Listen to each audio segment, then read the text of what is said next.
안녕하세요. 한숨만 나오는 일을 겪은 30대 후반의 여성입니다. 어린 시절 힘들게 살아온 제가 결혼을 하고도 이렇게 답답하고 짜증나는 일을 겪게 될 줄은 결혼식을 올릴 때는 왜 미처 몰랐는지 모르겠어요. 다른 사람들처럼 알콩달콩 잘 살 거라고 생각했지만 결코 그게 쉽지 않다는 것을 알아버렸죠. 그래도 지금은 그런 후회와 짜증스러운 생활을 청산하고 즐거운 싱글 라이프를 즐기고 있긴 합니다만, 이왕이면 처음부터 결혼에 신중했더라면 내 인생이 조금은 편해졌을까 하는 생각을 하게 되네요. 저는 어릴 때 홀어머니 밑에서 자랐어요. 아버지는 살아계실 거라고 말했지만 연락은 전혀 되고 있지 않은 상황이었어요.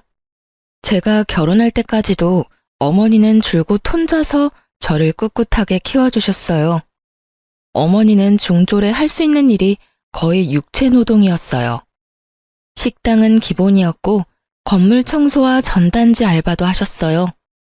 어린 마음에 그런 어머니가 부끄러울 법도 했지만 저는 그런 마음을 가질 수 없었어요. 어머니가 버는 얼마 안 되는 돈의 대부분이 제게 쓰여진다는 걸 알고 있었으니까요. 그래서 저는 어머니를 깊이 존경하고 있었어요. 나를 버리지 않아줘서 고맙고 나를 키워줘서 더 고맙다고요. 저는 어릴 때부터 외동딸로 홀어머니 밑에서 컸기에 결혼은 어머니에게 잘하는 사람과 하고 싶었어요. 제가 시집가면 혼자 남을 어머니가 눈에 밟혀서요. 그렇게 고르고 골라 잡은 게 제 남편이었어요. 참 이상하죠? 결혼 전만 해도 남편은 저희 어머니에게 잘하는 아주 좋은 사윗감이었거든요. 함께 식사도 하러 가고 선물도 드리고, 지금 생각해보면 제 환심을 사고 싶어서 그런 일을 한 것 같은데, 그런 모습에 마음을 열고 결혼까지 하게 됐으니 저는 솔직히 이때 남편의 그런 모습에 속은 것이 지금까지도 속이 쓰릴 지경이에요. 결혼 직후에는 남편도 여전히 제 어머니께 잘해줬어요. 신경도 많이, 아니, 다른 사위들이 하는 만큼 썼고요. 그런데 시모가 첫 단추를 아주 잘못 끼우더군요. 결혼식을 하고 나서 시모가 제게 그러더라고요. 솔직히 홀어머니 밑에서 컸다고 너 무시하려는 건 아니지만 어디 가서 좋은 소리 들을 만한 일은 아니라는 거 알지? 근데 나는 그런 거 다 이해할 수 있어. 솔직히 친정 빵빵하다고 시댁 무시하는 며느리도 요새 많잖니. 너는 그럴 것 같지 않아서 다행이야. 이 말에 저는 어떤 대답을 해야 할지 몰랐어요. 칭찬처럼 보였지만 절대 칭찬은 아닌, 속에는 비꼬는 말이 있는 것 같은 아주 기분 나쁜 말이었으니까요. 그런데 시모는 웃고 있었어요. 그 이유는 곧 알 수 있었죠. 시모는 모임을 많이 가지고 있었는데 그 모임 친구분들이 또래분들이다 보니 그런 이야기를 자주 듣더라고요. 제 결혼식 얼마 전에 들은 이야기가 며느리가 빵빵한 집안이라 뭐 하나 시키지도 못하겠고 문제 있으면 사돈댁들이 연락 와서 하도 난리를 쳐서 며느리가 아니라 상전 모시고 사는 것 같다는 이야기였거든요. 그런 이야기를 듣고 났으니 저같이 한부모 밑에서 자란 며느리가 덜 깐깐하고 신경 쓰이지 않을 것 같아 좋다는 말을 하고 싶었던 것 같았죠. 듣는 저는 기분이 별로 좋지 않았지만 시모는 별로 깊게 생각하지 않더군요. 저도 깊게 생각하지 않기로 했어요. 그런데 뒤로 갈수록 시모의 그 생각은 다른 모임 사람들과의 대화에서 바뀌어가는 것 같더라고요. 남편과 결혼 후 처음으로 맞이했던 친정어머니의 생일날 시모가 제게 했던 말이 뭔지 아세요? 이래서 근본 없는 것들 드리면 안 돼. 이거 봐라. 네 남편이 이렇게 힘든데 도와주지는 못할 망정 없는 친정에 이거 해주랴 저거 해주랴 돈만 축내고 있잖아. 아유 속상해. 내가 이런 것도 며느리라고 드려서는. 친정엄마 생일에 용돈 50만 원 드리고 폰 바꿔드렸다고 제가 들은 소리였어요. 더 열받는 건 제가 드린 용돈도 폰 바꾼 돈도 다 제가 벌어서 드린 거라는 점이었어요. 남편 돈 하나도 쓴 적도 없고 남편 놈은 하나도 해주지 않았는데 제가 그런 말을 듣고 있으려니 정말 화가 났어요. 그래도 참았어요. 친정 어머니에게 이런 모습 보여주고 싶지 않았거든요. 잘 사는 모습만 보여주고 싶었던지라 그런 말을 들으면서도 친정엄마 생각에 꾹 참았어요. 남편은 시모의 행동을 보고도 제 편도 시모 편도 들지 않았어요.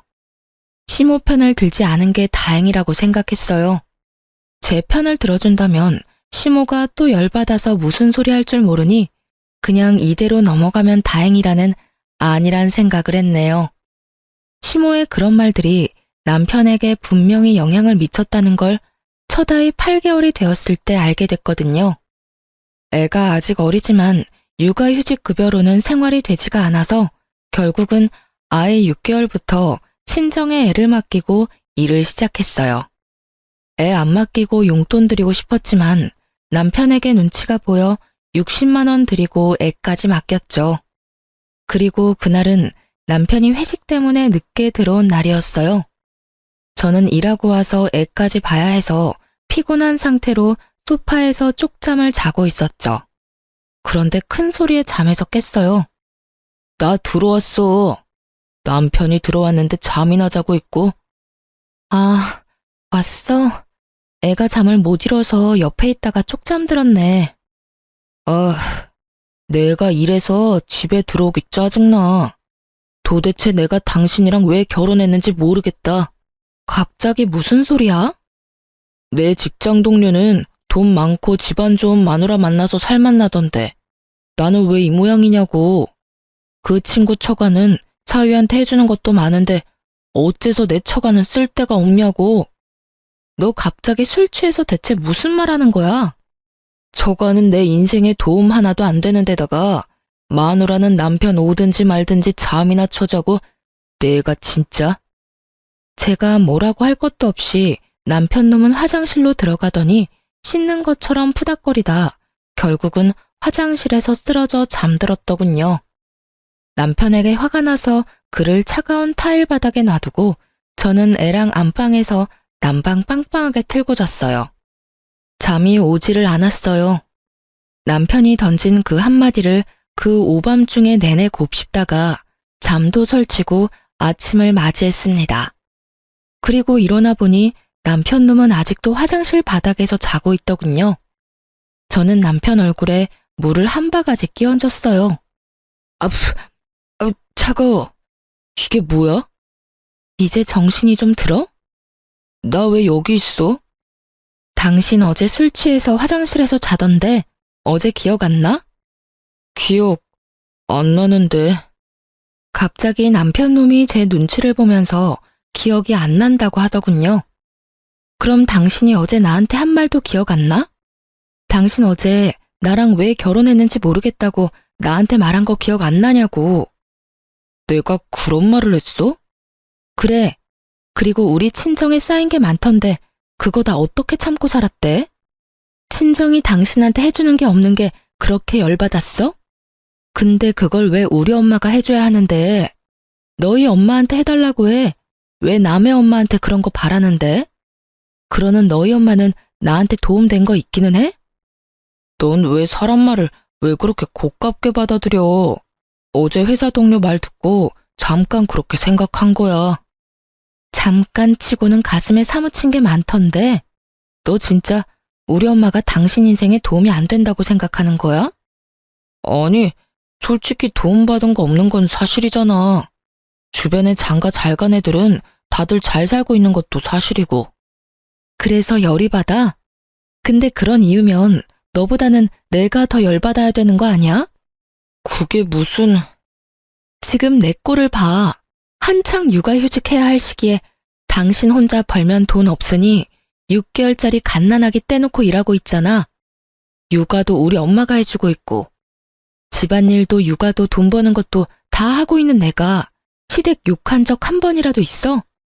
아무것도 안 하는 당신이 나랑 우리 엄마한테 패 끼치는 건 생각도 안 하고 친정을 욕해? 남편은 자기가 말을 잘못 꺼냈다는 걸 알고는 입을 꾹 다물어 버리더군요. 좋아. 당신이 그렇게 생각한다면 나도 생각 있어. 저는 그렇게 말하고 아이 짐을 주섬주섬 쌌어요. 뭐 하는 거야? 불안했는지 남편이 묻더군요. 그런 남편 말을 무시한 채 짐과 아이를 챙겨 시댁으로 향했습니다. 어머님, 저희 왔어요. 오늘부터 당분간 애 좀 맡아주세요. 저희 어머니 요새 몸이 안 좋아서 애를 못 봐주겠다고 하셔서요. 거짓말이었지만 친정 엄마에게도 쉬는 시간을 드리고 싶기도 해서 그렇게 말하며 시모에게 아이를 데려온 거였어요. 시모가 고생을 해봐야 남편 놈이 저희 엄마 고생하는 걸 깨닫게 될 것 같았거든요. 제 행동에 남편 얼굴이 하얗게 질리더군요. 내가 왜 너희 애를 봐줘? 너희 친정에 맡기는 거 아니었니? 몇 달만 봐주시면 돼요. 어차피 애 1살이면 어린이집 보낼 거거든요. 여보, 잠깐만. 엄마한테 맡기는 건. 왜? 중졸인 우리 어머니도 그 정도는 하셔. 그보다 학력도 높고 아는 것도 많은 어머님이 애 하나 못 볼까봐 걱정하는 건 아니지? 그쵸, 어머님? 제 말에 시모가 거절의 말을 하려고 한 듯 했지만 입을 꾹 닫아버리더라고요. 하긴 매번 우리 엄마 중졸이라며 무시했으니 제 말을 거절할 수도 없었을 거예요. 그렇게 애를 맡기고 시모에게 말했어요. 아참, 어머님께 맨입으로 애를 맡길 수는 없으니까 어머님 용돈은 남편한테 말해놓을게요. 저희 친정에 맡길 때는 제가 돈을 드렸거든요. 당신 어머님한테 용돈 꼬박꼬박 드려? 알았지? 그렇게 1달을 시모에게 맡겼어요. 출근하며 시댁에 데려다주고 퇴근하며 데리고 오기를 1달 정도 반복했더니 시모 얼굴이 점점 반쪽이 되어가더군요. 익숙지도 않은 손주를 보려니 힘이 드셨나 봐요. 그런데 더 웃긴 건 그 뒤에 벌어졌습니다. 그날은 주말이라 남편과 함께 애를 데리러 시댁에 갔어요. 꼭 1달을 넘긴 달이라 남편에게 시모 돈 들였냐고 물었더니 줬다고 하더군요. 그렇게 시댁에 도착했는데 시모가 손목에 보호대를 하고 있더라고요. 어머님, 손목 많이 아프신가 봐요. 예, 애를 보는데 그럼 손목이 안 아프겠어? 오늘 갔더니 세상에 손목 건초염이라나 뭐라나 손목 쓰지 말래. 그래야 안 아프다고. 그래요? 저는 그 뒤에 아무 말도 하지 않았어요. 애 안 맞고 싶으면 이야기하겠지 싶어서 아무 말 안 하고 있었더니 시모가 그러더군요. 넌 양심도 없니? 내가 이런 말 안 하려고 했는데 손주 보느라 아파서 골골대는 시어머니한테 돈 100만 원은 줘야 맞는 거 아니야? 아들 편으로 딸랑 30만 원만 주는 게 말이 되냐고. 너 설마 너희 친정엄마한테는 돈 더 주고 나한테만 이렇게 적게 준 거야? 저는 시모의 말에 웃으며 대답했죠. 어머님, 무슨 말씀하세요? 어머님께 돈 드리는 건 남편한테 다 맡겼는데요. 그런데 1달에 30만 원만 준 거예요? 너무하다. 그래도 저는 친정엄마한테 60만 원은 드렸거든요. 솔직하게 말해서 100만 원 정도 드리고 싶었는데 남편도 보태줄 생각 없어 보였고 제 능력도 안 돼서 그냥 60만 원만 보내드렸는데 제 말을 듣던 시모 얼굴이 완전 귀신처럼 구겨지더니 남편을 향해 막말을 퍼붓더라고요.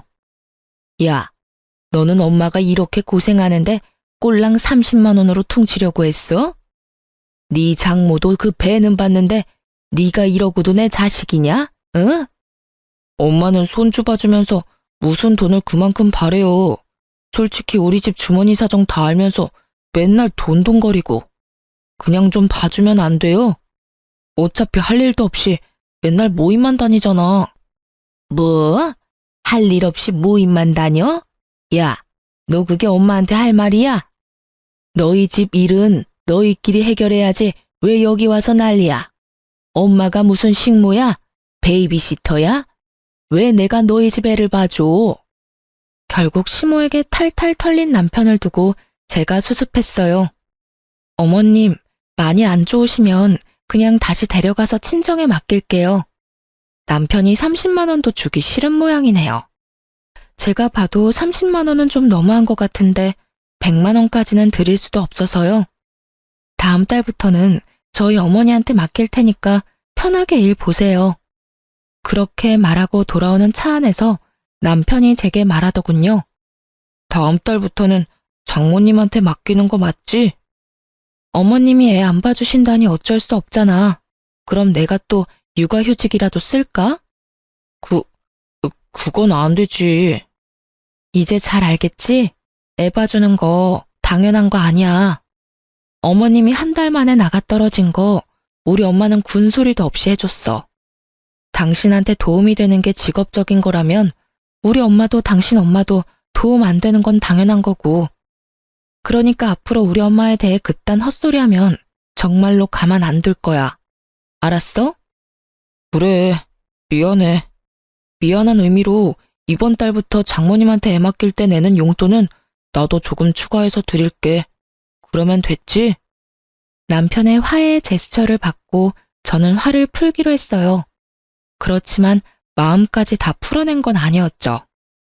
남편이 그렇게 생각하고 있다는 것만으로 굉장히 기분이 더러웠거든요. 속마음을 이런 식으로 알게 되니 남편이 다르게 보일 수밖에 없더라고요.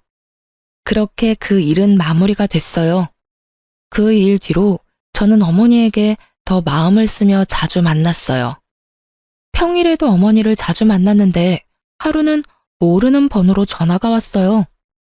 저는 원래 모르는 번호는 잘 받지 않기 때문에 별 생각 없이 받지 않았는데 몇 번이나 똑같은 전화번호로 전화가 오니 이상하더라고요. 혹시 예전에 아는 사이였나 싶어서 전화를 받았는데 깜짝 놀랄 일이 벌어졌어요.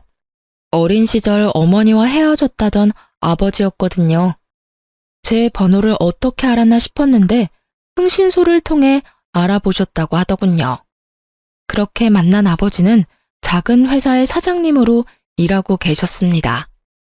아버지는 홀로 힘들게 살아오신 어머니를 애틋하게 생각하시며 어떤 형태로든 도움을 주고 싶어 하셨어요. 저는 아버지에게 가정이 있으면 그냥 여기까지만 하자고 말했지만 아버지는 그 뒤로 가정을 만든 적이 없었다고 하시더라고요. 그 이야기를 듣는데 어찌나 마음이 아픈지 아버지는 매달 제게 80만 원씩 보내주며 어머니에게 드리라고 하더군요. 저는 직접 드리라고 말했지만 아버지는 아직 어머니를 볼 용기가 없다고 하셨어요. 그래서 아버지와 정기적으로 만나 밥도 먹고 아버지가 주는 돈을 제가 받아 어머니에게 드리게 됐어요. 그리고 어머니와 아버지가 만나면 아버지를 남편에게 정식으로 소개시켜줘야겠다고 생각하고 있었어요. 그렇게 아버지와 만나고 5달쯤 지났을 때였어요. 집에 돌아오니 남편이 저보다 먼저 와 있더군요. 아무 생각 없이 물었어요. 오늘 퇴근이 일찍이네? 연차 썼어? 아니, 나 오늘부터 백수야. 뭐? 갑자기 무슨 일이야? 나한테 말도 안 하고 퇴사한 거야? 그런 거 아니고 한 달 전쯤에 직장 동료랑 싸웠어.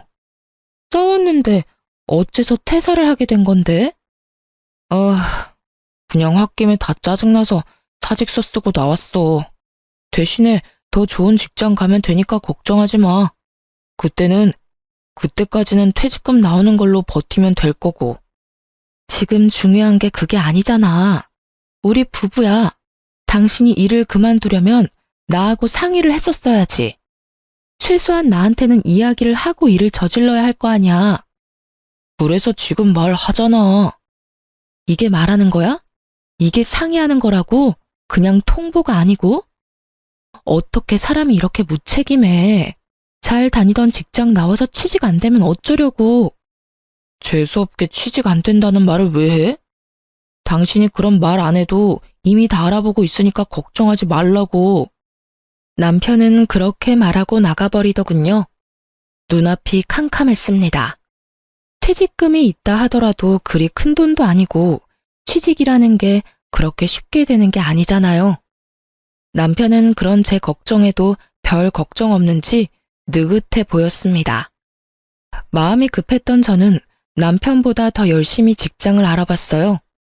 어느 정도였냐면 직원들이 나더러 이직할 거냐고 물어볼 정도로요. 그리고 하루는 아버지와 만날 날이 됐어요. 저는 아버지와 이야기하다가 남편 생각이 났어요. 아버지, 혹시 주변에 일자리 좀 없어요? 우리 남편 얼마 전에 일 그만뒀는데 아직까지 일자리도 못 구하고 백수로 놀고 먹고 있어요. 빨리 취직시켜줘야 제가 마음이 좀 편할 것 같은데 일자리가 별로 없네요. 그래? 갑자기 잘 다니는 직장을 왜 그만뒀대? 혹시 아는 거 있어? 아, 직장 동료랑 좀 안 맞았나 봐요. 그래서 사직서를 쓴 모양이에요. 차마 동료와 다투고 홧김에 그만뒀다는 말을 할 수 없어 그렇게 말했더니 아버지가 그러더군요. 내가 한번 알아보마. 그러고 보니 우리 회사도 지금 사람 구하는데 네 남편이 괜찮다고만 하면 우리 쪽에도 이력서 한번 넣어보라고 해. 정말요? 아버지, 너무 고마워요. 이 은혜를 어떻게 갚아요? 내가 너한테 못해준 것만 생각하면 이런 거라도 당연히 해줘야 싶어. 그렇게 아버지와 이야기를 하고 집에 돌아온 저는 이 좋은 소식을 어떻게 전할까 싶어서 들떴어요. 우선은 그 사람이 우리 아버지라는 걸 밝혀야 할 것 같아서 말할 타이밍을 재고 있었는데 좀처럼 남편이 집에 붙어있지를 않더군요. 그런데 2주 정도 지났을까요? 남편이 제게 할 말이 있다며 부르더군요. 거실에 나가니 남편이 착 가라앉은 표정으로 제게 그러더라고요. 여기 이혼 서류 작성해줘. 이유는 내가 말 안 해도 알지? 뜬금없는 이혼 서류에 제가 당황해서 물었죠. 이혼? 갑자기 무슨 이혼이야? 나 다 아니까 모르는 척 하지 말고. 그러니까 이게 뭐냐고. 알아듣게 말을 해야 할 거 아니야? 내 입으로 꼭 그걸 말해야겠어? 나 다 알아. 안다고. 당신이 바람피는 거. 그러니까 이혼하자. 나 이대로는 당신이랑 같이 못 살아. 바람을 피다니 너무나 황당한 말이었습니다. 정말 짐작조차 가지 않더군요. 벙찐 제 표정을 연기라고 생각했는지 남편이 제게 서류 봉투를 하나 던지더니 언제 싸뒀는지 캐리어를 가지고 와 밖으로 나가더군요. 저는 놀라서 급히 봉투를 열어봤습니다. 거기에는 아버지와 제 사진이 있었어요. 제가 진실을 말하려고 남편을 붙잡으려 했지만 남편은 이미 밖으로 나간 뒤였어요. 그때 핸드폰에 문자가 왔어요. 남편이었습니다. 대화는 필요 없고 불길한 너랑 같이 있기도 싫으니 별거 하겠다는 말이 적혀 있었어요. 저는 황당해서 그 자리에서 남편에게 전화를 걸었지만 그는 받지 않았습니다. 저는 문자를 남겼어요. 그 사람은 제 아버지라고요. 그렇지만 남편은 읽지도 않고 다 씹어버리더군요. 수상한 냄새가 났어요. 제가 정말로 바람을 폈더라도 남편이 이렇게 빠르게 대처할 수 있을 리가 없는데 뭔가 너무 일사천리로 일이 진행되는 것 같았거든요. 그래서 저도 남편을 몰래 뒷조사하기로 했어요. 흥신소를 통해서 알아보니 역시나 남편이 바람을 피고 있었더군요. 게다가 저를 유책 배우자로 만들기 위해서 이런 짓을 벌였다는 걸 알게 됐어요. 그 사실을 들었을 때는 분노로 화를 참을 수 없어 뭐라도 남편에게 퍼붓고 싶었는데 연락조차 되질 않으니 점점 더 열이 받았죠. 그때 시모에게서 연락이 왔어요. 네가 감히 우리 아들을 놔두고 바람을 펴? 여태 도움도 안 된 것이 뭐라고 다른 놈이랑 붙어 먹어? 근본 없는 것. 불쌍해서 집안에 들여줬더니 사람 얼굴에 이렇게 먹칠을 해? 이것도 다 그 잘난 친정엄마한테서 배운 거냐? 어디서 못 배운 티를 이런 식으로 내? 아들이 참으라고 하는데 너무 열받아서 한마디 해야 할 것 같아서 전화했다. 네 잘못이니 네가 알아서 싹 다 정리해놓고 나가. 우리 아들한테서 돈 뜯어갈 생각하지 말고. 앞뒤 없이 자기 할 말만 하고 뚝 끊어버리는 시모의 전화에 저는 제 인내가 한계에 다다르는 것을 느꼈습니다. 오해를 풀고 자시고 할 것도 없고 분류는 상대방이 열심히 하고 있었으니 저의 오해를 푼다 한들 우리 부부가 다시 예전처럼 돌아오지 않을 것이 뻔했어요. 저는 흥신소에서 보내온 서류와 사진을 확인했어요. 남편과 바람을 피는 상간녀는 부자로 보이더군요. 저는 남편에게 전화했습니다. 이혼을 해주겠다는 문자를 남겼더니 바로 전화를 받더군요. 당신도 바람을 피웠으면 피웠다고 말을 하지 그랬어. 그때 알았으면 당장 이혼해줬을 텐데. 바람이라니, 그 여자는 그냥 일관계로 만나는 사람이야. 이번에도 소개비만 주면 대기업에 한 자리 주겠다고 했어. 말 안 하고 싶으면 그걸로 됐어. 그런데 당신이 소개비가 어딨어? 퇴직금도 다 떨어먹은 주제에. 내가 왜 돈이 없어? 당신이 줘야 할 위자료 있잖아. 그거로 소개비 낼 거니까 합의 이혼하고 위자료 내. 합의 이혼? 내가 그렇게 쉽게 이혼해 줄 줄 알았어? 내가 왜? 너한테 뒤통수 맞고 얼얼함이 가시지도 않았는데. 내가 한 대 맞았으니 당신도 한 대 맞아야 공평하잖아. 그렇지? 그래서 어쩔 건데. 발악 좀 그만해. 당신이 바람핀 건 사실이야. 없었던 일로 되는 거 아니고 증거 다 나한테 있으니까 발뺌할 생각하지 마. 꼭 이렇게 먼 길 돌아가야겠냐? 적당히 인정하고 돈이나 내놓고 헤어져. 남편의 머릿속에는 모든 것이 계획되어 있더군요.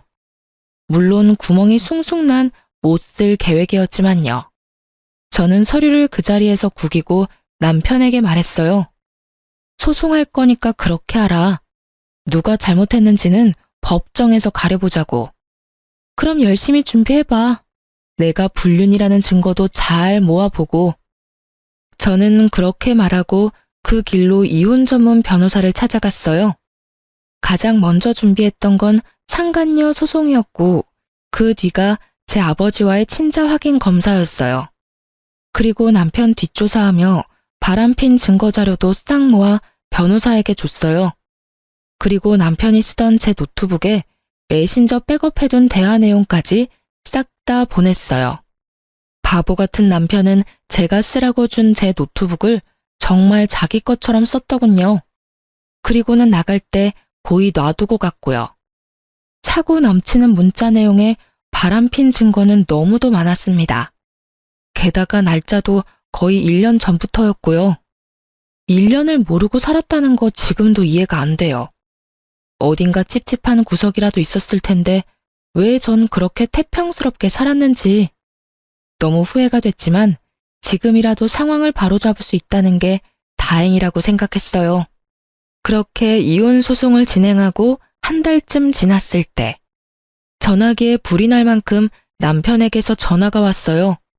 전화를 받을 필요가 없다는 생각에 무시했는데 그날 저녁 친정어머니가 집에 빨리 오라고 하더군요. 맡겨둔 애가 아픈가 싶었는데 가보고 완전 열이 받았어요. 시모가 친정집 거실에 떡하니 앉아있더라고요. 말이 곱게 나올 리가 없었죠. 여기는 어쩐 일이세요? 볼일 다 끝난 거 아니신가요? 예. 너는 어른이 와서 말하려는데 그게 무슨 태도니? 그 사람이랑 저 관계 끝난 거 모르세요? 어머님은 전화까지 해서 일방적으로 저한테 난리치셨잖아요. 거야, 네가 잘못했으니 그런 거 아니냐? 애초에 바람을 핀 건 너고. 아니라고 말씀드렸고 이미 관련 서류 변호사에게 보내놨으니 나중에 확인하시면 되겠네요. 그런데 여기는 왜 오셨어요? 저희 어머니한테 무슨 말 하려고 여기까지 오신 거냐고요? 아이, 정말 내가 이런 데까지 와서 사정하게 될 줄은 몰랐다만. 너 바람핀 거랑 이혼 없던 일로 해줄 테니 다시 돌아와라. 뜬금없는 회유에 저는 어이가 없었어요. 직전까지 짜증 부리며 화내더니 갑자기 왜? 이런 생각을 하고 있는데 시모가 앙칼진 목소리로 그러더라고요. 아들이 너한테 그렇게 심하게 한 건 다 사기당해서 그런 거야. 대기업 취직시켜준다는 사람한테 홀라당 속아서 소개비를 줬다고 하지 뭐냐. 돈 주고 나니 연락도 안 되고 없는 번호라고 하니. 너도 당당할 거 하나 없으니 둘이서 완만히 이야기해서 이혼 없던 걸로 해. 웃겼어요. 다시는 안 볼 것처럼 모진 말을 다 쏟아내더니 자기 아들 사기당해서 힘들게 살 거 생각하니 안면 몰수하고 여기까지 온 시모 처지가요. 그 사람이 사기당한 거랑 저랑 무슨 상관이에요. 사기꾼 신고하고 지금이라도 취직해서 열심히 돈 벌면 될 일 아닌가요? 그게 그렇게 쉬운 일이면 너한테 오지도 않았어. 아들이 대출받아서 소개비를 줬으니 어떡하냐. 부부가 같이 갚아야지. 퇴사를 했는데 대출을 했다고요? 사금융에서 빌린 모양인데 원래는 너한테 위자료 받아서 갚을 생각이었다고 하더라. 어차피 너도 이혼하면 위자료 내야 하잖아. 그러지 말고 그냥 이혼하지 말고 둘이서 갚아. 제 자식 발등에 불 떨어졌다고 남의 자식한테 그 불을 끄라고 하다니. 정말 다시 생각해도 상종 못할 인간이더군요. 한마디 하려는데 저희 엄마가 옆에서 시모에게 말하더라고요. 뭘 둘이서 갚아요. 사고 친 놈이 갚아야지. 듣자 하니 어이가 없네. 어차피 우리 집안 별로 마음에 안 들어 했잖아요. 매번 도움 안 된다고 투덜거리기나 하고 이참에 헤어지고 서로 편하게 지냅시다. 이미 빈정 다 상하고 서로 상처 줄 만큼 줬는데 뭘 더 이어보려고 구차하게 여기까지 찾아와요? 나도 딸이 한다고 해도 결사반대할 거니까 마누라 귀한 줄 모르고 사기나 당한 덜 떨어진 사위한테 꼭 맞는 며느리감이나 찾아봐요. 평소 소리 한번 친 적 없던 친정엄마는 시모를 향해 거의 악담에 가까운 소리를 질러댔고 친정엄마의 말에 말문이 막힌 시모가 얼굴이 벌겋게 되더니 큰 소리를 치더군요. 자기 딸년이 밖에서 늙은 남자나 만나는 줄도 모르고 그딴 말을 나한테 해? 아들이 부탁해서 여기까지 왔는데 내가 그럴 필요가 없었네. 나중에 위자료가 많네 어쩌네 난리나 치지 마. 어디서 바람난 연주제에 큰 소리야? 위자료는 그쪽이나 걱정하세요. 남의 집 일에 무슨 참견은 아이고 자기 자식 모자란 건 생각도 못하고 남의 자식 허물만 꼬투리 잡는 꼴 좀 봐. 어머님, 남편 1년 전부터 그 사기꾼 년이랑 바람피고 있었거든요. 그 증거 다 모아서 변호사한테 보냈으니 나중에 위자료 금액 보고 놀라지나 마세요. 제 걱정해 주시는 것 같아서 저도 걱정해 드릴게요. 시모는 화를 내며 나가버리더군요. 친정엄마는 시모가 집 밖으로 나가자마자 소금을 들고 와서 왕창 뿌리더라고요. 근데 얘, 너 사진 찍혔다는 늙은 남자는 누구니? 누구길래 저 집안 사람들이 그걸 물고 늘어져? 저는 지금이 어머니에게 말할 타이밍이라는 걸 알았어요. 저는 가지고 있던 사진을 내밀었죠.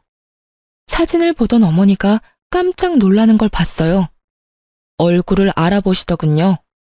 예, 이 사람... 맞아, 아버지. 엄마를 찾고 있으셨나 보더라고. 그 와중에 나를 알게 되고 나한테 연락 왔었어. 그리고 내가 애 볼 때 주는 돈 말고 따로 매달 주던 돈 있잖아. 사실은 그것도 아버지가 드리라고 해서 드린 거야. 어머니는 제 말에 눈물만 흘리셨죠. 두 분이 헤어진 게 할머니 때문이었다고 하더라고요. 어머니를 마음에 들어하지 않던 친할머니가 아버지 안 계실 때 어머니를 강제로 쫓아냈다고요. 이제 와서 어머니를 찾은 건 그 할머니가 돌아가셨기 때문이라고 하셨어요. 그럼 잠깐만. 네 남편은 지금 너희 아버지를 너랑 바람핀 사람으로 오해한 거니? 응. 근데 오해를 풀 생각은 없어. 그 사람 1년 전부터 바람피고 있었거든. 아마 나를 유책 배우자로 만들려고 내 뒷조사한 것 같아. 자기가 저지른 불륜은 쏙 빼놓고 나 뒤통수 치려는 거지. 게다가 그 상간녀가 초계비 받고 튄 사기꾼이거든. 아유, 잘했어, 이혼. 뭐 저런 아나무인인 사람이 있니? 아들이나 엄마나 똑같네, 똑같어. 그 뒤로 남편에게서 전화며 문자며 줄줄이 오는데 다 무시했어요. 문자 보니 아직 정신을 못 차렸더라고요. 제 주제에 용서해주겠다는 말을 할 수가 있나요?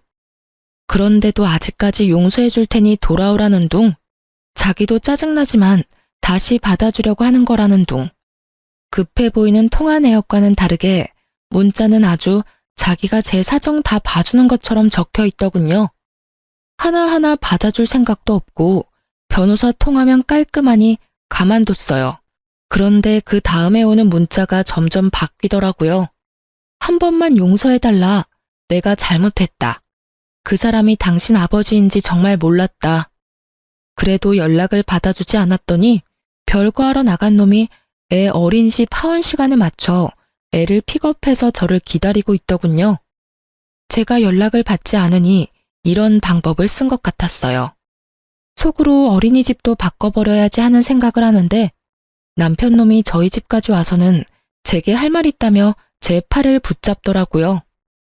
난 너랑 더 이상 할 말 없어. 너도 너 할 말 다 했잖아. 그때 나갈 때 뭐라고 그랬더라? 더 이상 나랑 할 말 없다고 하지 않았나? 미안해. 그렇지만 그건 당신 잘못도 있잖아. 아버지를 만나는 거면 그렇다고 말을 해줬어야지.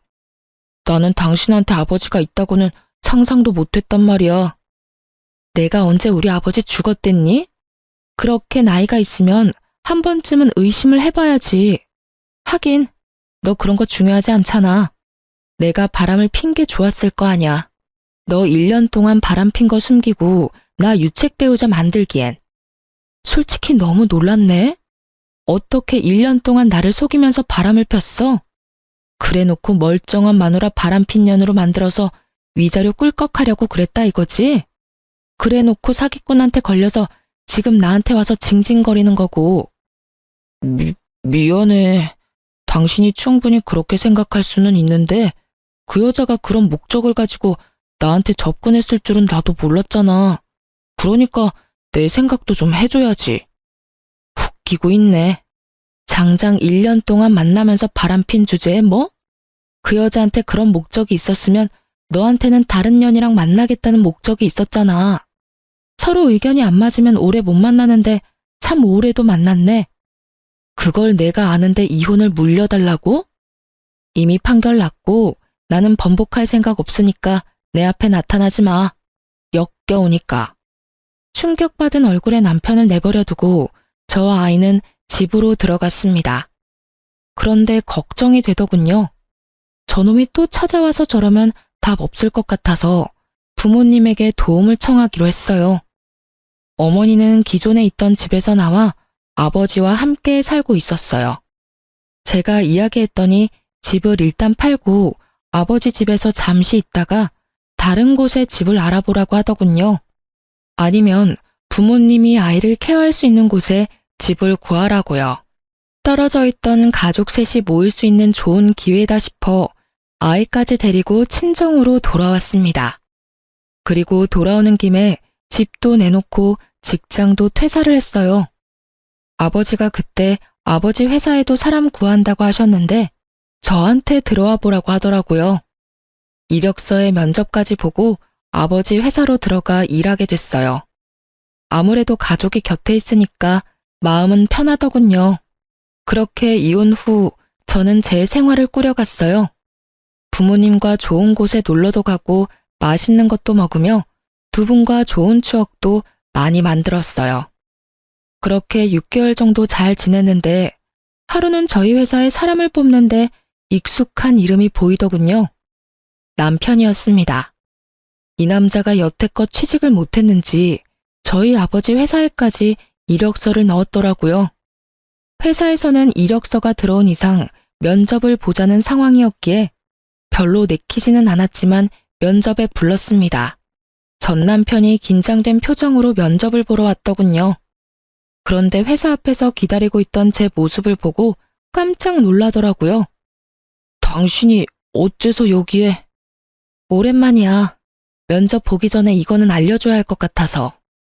나 여기서 일하거든? 당신이 면접을 보든 말든 상관은 없는데 여기 들어오면 불편할 거라는 거 미리 말해주려고. 당신이 여기서 일한다고? 응. 당신이야말로 작은 회사는 거들떠도 안 보더니 이젠 좀 급한가 봐? 여기 면접까지 보고. 그게... 전 남편이 뭐라 말하려는데 앞에서 아버지가 저를 부르며 다가왔어요. 딸, 여기서 뭐해? 잠깐 쉬러 왔어? 사장님, 회사에서는 그렇게 부르지 말라고 했잖아요, 아버지. 제가 사장님이라고 부르자 남편놈 얼굴이 깜짝 놀라더군요. 얼굴 익숙하지? 당신이 나랑 바람 핀다고 착각한 우리 아버지. 아버지가 여기 사장님이셔? 내가 당신 직장 그만뒀을 때 아버지한테 당신 취직 부탁드렸거든. 이혼 안 했으면 당신이 여기서 일할 수도 있었을 텐데. 어차피 면접은 우리가 안 보니까 걱정하지 마. 붙을만 하면 붙겠지. 붙으면 불편하긴 하겠지만. 그럼 면접 잘 보고 가. 저는 아버지와 회사 안으로 들어갔고 전 남편은 허탈한 표정으로 면접을 보고 나오더군요. 그리고 퇴근 시간에 회사 근처에서 저를 기다리고 있던 남편놈 얼굴이 보였어요. 잠깐만, 이야기 좀 해. 난 할 말 없어. 거두절미하고 하나만 부탁할게. 나 취직만 되도록 해줄 수 없을까? 절대로 너 방해한다거나 못 살게 굴도록 하지 않을게. 그냥 취직만 될 수 있도록 해줘. 당신한테 이런 부탁하는 것도 염치 없지만 진짜 이대로는 빚 때문에. 왜 내가 그래야 하는데? 우린 이미 다 끝났어. 당신이 추잡한 짓 하면서 나 뒷조사할 때 찍은 사진 기억나? 그 사진에서 내가 아버지한테 무슨 이야기 했는지 가르쳐 줄게.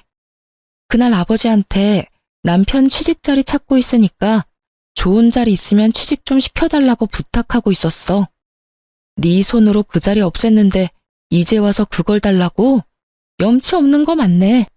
저는 그렇게 쏘아붙이고는 남편을 놔두고 회사로 다시 들어왔어요. 저놈이 또 따라올지도 모르니 아버지랑 같이 집에 가려고 말이죠. 그리고 몇 달 뒤에 두 분 결혼 기념일이 있어서 아무 생각 없이 자주 가던 식육식당으로 모셨어요. 평소 맛이 있어서 자주 가던 곳이었는데 하필이면 전 남편과 시모도 거기 와 있더라고요. 미처 생각하지도 못했어요. 이 사람들하고도 자주 왔던 곳이라는 걸요. 굳이 피할 것까지는 없다고 생각했는데 자리가 또 하필이면 바로 옆자리. 다른 곳으로 가려다가 아버지가 그냥 먹자고 해서 앉았어요. 그런데 시모가 저와 친정엄마를 보더니 코웃음을 치며 험상궂은 표정으로 시비를 걸더군요. 아이고, 자식 새끼는 이혼시키고 본인은 시집 새로 갔어? 그렇게 딸 위하는 척 하더니 어이가 없네. 다 늙어 빠져서는. 부끄러운 줄 아세요? 부끄럽기는 뭐가 부끄러워요? 몇십 년 만에 만난 부부 사이 금슬 좋은 게 욕먹을 짓입니까? 욕을 하고 싶으면 제대로 알아보고 하세요. 내 딸, 그리고 제 와이프 한 번만 더 그딴 식으로 말하면 명예훼손으로 소송 걸어버릴 테니까. 얼마 만에 만난 가족들인데 딸과 와이프가 가만히 있다 하더라도 제가 가만히 있지 않을 거라고요. 그 말에 시모가 놀라서 눈이 땡그레졌어요. 저는 솔직히 좋은 기분으로 여기 와서 기분 다 망친 게 짜증나서 전 남편에게 마구 따져 물었어요. 당신이랑 당신 어머니 왜 이렇게 무례해? 우리 아빠가 회사에서 너를 면접에서 뽑지 않았다고 지금 앙심 품고 이러는 거야? 뭐? 회사? 이게 다 무슨 소리야? 그리고 갑자기 어디서 아버지가 튀어나와? 전 남편보다는 시모가 더 놀라 제 말에 전 남편에게 되묻더군요. 사실은 그때 와이프 바람핀다고 사진 찍었던 사람이 아버지였더라고. 그리고 얼마 전에 이력서 낸 회사 사장님이 저 아버지시고. 뭐야? 너는 그걸 왜 이제야 말해? 이제야 아시겠어요? 제가 아버지와 만나고 처음으로 한 부탁이 우리 남편 아버지 회사에 취직시켜달라는 부탁이었어요. 그런데 아버지와 찍은 사진 덜렁 가지고 와서는 더러워서 같이 못 사느니 네가 할 말이 있기는 하냐느니 그딴 소리 찍찍 해대면서 나 천하의 몹쓸년으로 만들었잖아요. 그런데 보시라고요. 바람은 누가 폈는데? 이 사람이 처음부터 그런 꽃뱀한테 넘어가지만 않았으면 우리 아버지 회사 이어받을 사람은 이 사람이었을지도 모르죠. 매번 친정이 도움 하나 안 된다며 둘이서 쌍으로 저희 친정 욕했죠. 그런데 보세요. 지금 자기 복을 자기가 걷어찬 사람이 누군데요? 그런 주제에 우리 어머니한테 뭐요? 말이면 다예요? 그렇지. 내가 우리 딸이 오랜만에 만나 애틋한 것도 있고 사위 될 사람이 힘들다기에 딸 부탁은 뭐든지 들어주려고 했는데 말이지. 이혼 잘했어. 이렇게 귀얇고 여자 좋아해서 집안 말아먹는 인간하고는 상종을 안 하는 게 상책이야. 이런 사람을 회사에 들였다가 회사 말아먹었으면 어쩔 뻔했냐? 지금 하는 것만 봐도 봐라. 자기 무덤 자기가 파놓은 놈에 교양 없이 다른 사람 집안 사정을 약점 삼아서 천박한 말이나 해대는 어머니에 이런 집안이랑 사돈이라 그러면 어디 가서 욕 얻어먹어. 잘했어. 어디서 남의 마누라한테 늙어 빠져서 시집을 갔다는 말을 해. 그쪽이야말로 늙어 빠져서는 직장도 못 구하고 빌빌대는 자식 뒷바라지나 하며 사는 주제에 아버지의 차가운 말에 시모와 전 남편은 꿀먹은 벙어리가 돼서는 식사도 안 하고 자리를 뜨더군요. 그러게 있을 때 잘할 것이지 왜 이제와 후회를 해요? 거기다 시모는 반성이라고는 모른 채 다른 사람을 조롱하기까지 하고 마지막에 아버지가 화내주셔서 속 시원하게 확실히 악연을 끊어버렸네요. 앞으로는 우연이라도 만나지 않도록 조심 또 조심할 생각이에요. 만나면 이렇게 쓸데없이 기력이 소모되니 안 보는 게 서로를 위해 좋은 일이죠. 그래도 자기들이 얼마나 멍청한 짓을 했는지 알려줄 수 있어서 그 식사 자리는 참 속 시원한 자리였긴 했어요. 솔직히 친정 고마운 줄 모르고 불평 불만 쏟아낼 때 이혼을 생각했어야 했는데 그땐 아이를 키우느라 남편이 바람 피우고 있을 줄은 꿈에도 몰랐죠. 지나고 보면 아이에는 관심도 없었고 오로지 친정 재산에 목숨 매는 놈이었다는 걸 못 알아봤던 제가 한심하네요. 아버지가 잘 풀렸으니 더 이상 후회는 하지 말라고 하시는데요. 다 저를 걱정해서 해주는 말씀이겠죠. 이혼하고 힘든 건 항상 더 빨리 이혼하지 못했음에 대한 후회인 것 같아요. 이제라도 늦게 만난 우리 아버지와 더 소중한 시간 보내려고 매일같이 다짐하고 있답니다. 글 쓰다 보니 길어지네요. 지금까지 긴 사연 읽어주셔서 감사합니다. 오늘도 좋은 하루 되세요.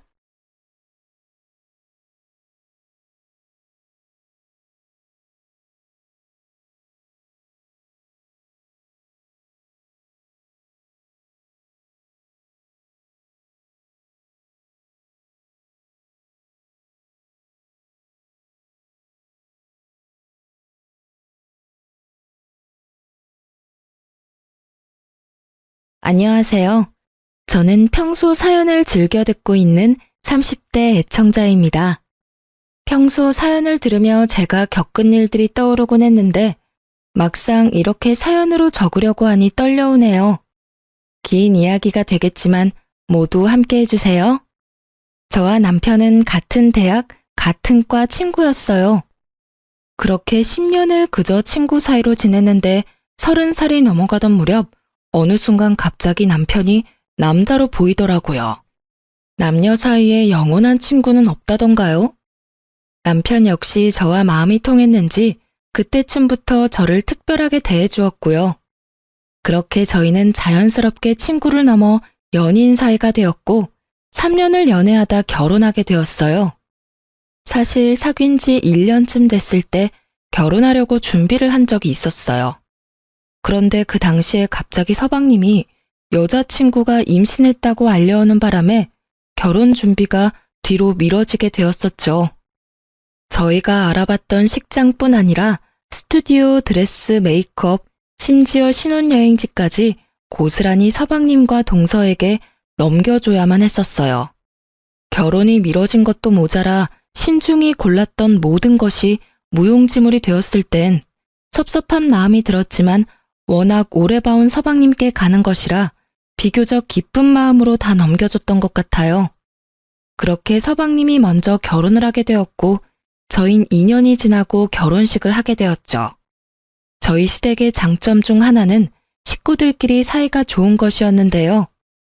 막 선을 넘는다거나 지나친 간섭, 연락을 한다거나 하는 막무가내의 것이 아니었어요. 그저 딱 적당하게 선을 지키며 돈독하고 화기애애한 것이었죠. 시부모님들도 다 좋으셨고 서방님 역시 저를 잘 따르고 잘 대해주었죠. 딱 한 사람, 동서만 빼고요.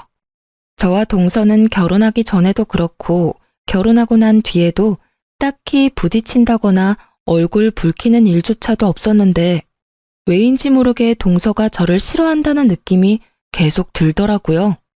그 느낌은 제가 결혼을 하고 난 뒤 더욱 강하게 느껴지더군요. 누구 때문에 제 결혼이 2년이나 미뤄졌는데 모든 사실을 다 알고 있는 동서가 저에게 고마워하기는커녕 적대적인 감정을 숨기지 않으니 저 역시 동서에 대한 마음이 곱지 않았어요. 그렇게 동서와 저 사이엔 묘한 기류가 맴돌았고 결국 그 감정이 폭발하는 날이 오고야 말았죠.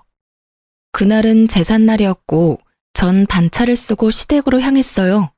큰 불만은 없었어요. 시댁은 제사가 많은 집안이었는데 제가 시집 오던 해에 어머님께서 다 없애시고 1년에 2번만 하자고 해주셔서 큰 부담이 없었거든요.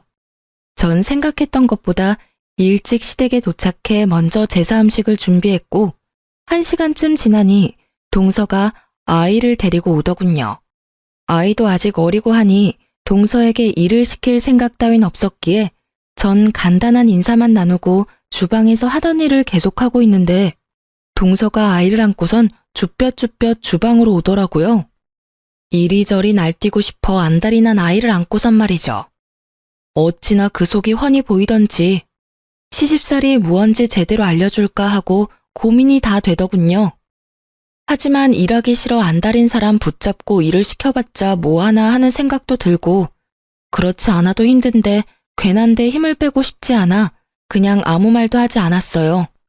자신이 그렇게까지 하면 들어가서 쉬어라는 말이라도 할 줄 알았는지 동서는 이러지도 저러지도 못하고 서서 제 눈치를 살피더군요. 저는 끝까지 아무 말 하지 않고 제 앞에 놓은 산더미 같은 일에 집중하는 척을 했고 그런 저를 바라보던 동서는 이윽고 자기 아들 다리를 꼬집어 울려버렸어요. 제 눈으로 보고도 참 믿기지 않더군요. 아무리 상황이 그렇다고 해도 어떻게 자기 아들 다리까지 꼬집어 울릴 수가 있는 건지 제가 봤다는 생각은 전혀 하지 못하는 건지 동서는 소름이 끼치는 연기를 펼치기 시작하더라고요. 어머, 넌 또 왜 울어? 형님, 죄송해요. 저도 좀 도우려고 일찍 온 건데 아무래도 애가 울어서요. 방에 데리고 가서 좀 달래줘야 할 것 같아요. 연기력이 얼마나 출중한지. 만약 제가 동서가 꼬집는 장면을 목격하지 못했다면 깜빡 속을 만한 연기력이었어요. 황당한 전 아무 대답도 하지 못하고 있었고 까무러치듯 우는 아기의 소리가 들리자 어머님이 나오시더라고요. 우리 손주 왜 울어? 둘째야, 너 내가 우는데 여기서 뭐하니? 들어가서 애나 달래렴. 원래 애가 어릴 땐 일하고 싶어도 못하는 거야. 네? 그래도 형님 혼자 일하시는데 저 혼자 들어가기 좀 그래서요. 아유, 됐어. 뭘 그런 눈치를 보고 그래? 눈치 주는 사람도 없는데. 아, 그게 어머님, 그렇긴 하지만 아무래도 형님 혼자 하시니 제 마음이 좀 불편해서요. 이렇게 말하며 동서가 절 보는데 모르는 사람이 보면 제가 눈치 줬다고 오해하기 딱 좋은 눈초리더라고요. 어머님 역시 동서의 뜻대로 저를 오해하셨는지 저를 빤히 보시기 시작하는데 이대로 참고만 있을 일은 아니다 싶더군요. 전 저를 향하는 시선을 무시한 채 일어나 손을 씻고 동서에게 다가갔어요. 그리곤 동서가 꼬집었던 허벅지를 보여주며 이렇게 말했죠. 동서, 조심 좀 하지 그랬어. 아까 동서가 여기 살 찝는 것 같던데. 여기 봐봐. 아직 빨갛네. 조심 좀 해. 얼마나 아팠으면 애가 까무러치면서 울겠어? 그리고 내가 무슨 말 했어? 난 아무 말도 하지 않았어. 들어가서 아들 먼저 달래줘. 갑자기 꼬집혀서 아픈 건 둘째치고 애가 많이 놀랐겠어. 제 말에 동서는 제가 봤다는 사실을 깨달았고 아이의 허벅지보다 더 붉어진 얼굴을 하고 고개를 숙이더군요. 어머님은 계속해서 찡찡거리는 아이를 안고 방으로 가신다며 주방을 벗어나셨고요. 어머님이 들어가신 후 동서는 숙였던 고개를 획 들더니 화를 내며 저에게 따지기 시작하더군요. 형님, 꼭 이렇게 제 망신을 주셔야 해요? 이왕 모른 척 해주셨으면 끝까지 모른 척 해주시면 되잖아요. 아니, 애초에 저한테 들어가서 쉬라고 한마디 해주셨으면 이런 일까지는 없었잖아요. 적반하장도 유분수지. 누가 누구한테 따지고 드는 건지 모르겠더라고요. 저 역시 참고 또 참고 있는 터라 더는 인내가 남아있지 않았고 오늘이 날이구나 하는 마음으로 동서의 말을 받아쳤어요. 내가 왜 그렇게까지 해야 하는데? 굳이 내가 왜? 그리고 어디서 큰 소리야? 동서가 그렇게 일하기 싫었으면 오늘 좀 늦는다고 연락하고 늦게 오던가. 이왕 와서도 일할 만한 여건이 안 되어서 좀 쉬겠다고 말하면 누가 뭐라고 해? 제가 쉬겠다고 하면 저만 미움받을 거 아니에요. 미움까진 아니더라도 눈치는 보였겠지. 그런데 말이야, 어머님도 그렇고 나도 그렇고 아기가 어린데 굳이 동서까지 일 시킬 마음은 없었어. 그런데 왜 말을 하지 않으세요? 들어가서 쉬라고 한마디만 했으면 됐잖아요. 아까도 말했잖아. 내가 왜 그렇게까지 해야 하냐고. 애는 엄마 품에서 내려와서 놀고 싶어 안달인데 그런 애를 굳이 안고 주방에 와서 서 있는 꼴을 보고 내가 굳이 동서한테 들어가서 쉬라는 말이 하고 싶었겠어? 나 그렇게 성격 좋은 사람 아니야, 동서. 그래서 굳이 어머님도 계시는데 우리 아이 허벅지까지 다 보여주신 거예요? 저 곤란하게 만들려고요? 설마. 나도 그럴 생각까진 없었는데 동서가 내가 말할 수밖에 없는 분위기로 몰고 갔잖아. 난 눈치는커녕 동서한테 말 한마디 한 적도 없는데 어머님 앞에선 내가 눈치 줘서 주방에서 벌선 사람처럼 구니 내가 별다른 방법이 있었겠어? 그래도 내가 마지막 인내심으로 동서가 일부러 꼬집어서 올렸다는 말은 안 했잖아. 내 두 눈을 의심했다 진짜. 다음부턴 그런 짓까지 하지 말고 그냥 말해. 일하기 싫다고. 이게 뭐야? 괜히 동서 혼자 오바해서 애까지 올리고. 난 있잖아. 일하기 싫다는 사람까지 엮어서 같이 고생시킬 마음 없어. 알겠어? 제 말에 동서는 할 말이 없는지 그저 저를 노려보았고 저 역시 동서를 노려봤어요. 그렇게 저와 동서의 눈싸움이 시작되었는데 화난 표정의 어머님이 주방으로 들어오시더군요. 이게 다 무슨 말이야? 일부러 애를 꼬집었다니. 둘째 너, 이게 다 사실이야? 그래요. 분위기가 심상치 않음을 느낀 어머님은 방으로 들어가시긴 했는데 방문을 닫지 않고 이야기를 다 듣고 계셨던 것이었습니다. 모든 사실을 알게 된 어머님은 동서를 나무라기 시작했고 동서는 눈물을 글썽이며 아무 말도 하지 못하고 서 있더군요. 너 그렇게 안 봤는데 아무리 일이 하기 싫다고 해도 어떻게 네 자식 허벅지를 꼬집니? 그리고 잘못은 네가 해놓고 왜 꾸준 형님한테 화풀이 짓이야? 너 우리 없을 때 그딴 식으로 첫째 대하니? 아니에요. 저도 모르게 너무 흥분을 해서 죄송해요 어머님. 죄송해요 형님. 궁지에 몰린 동서는 저에게 용서를 구했고 진심이라고 느껴지지 않는 사과였지만 더는 이를 키우고 싶지 않았기에 전 알겠다고 하고 사건을 일단락시켰습니다. 제사 사건이 있고 난 후 동서는 아예 저를 무시하기 시작하더군요.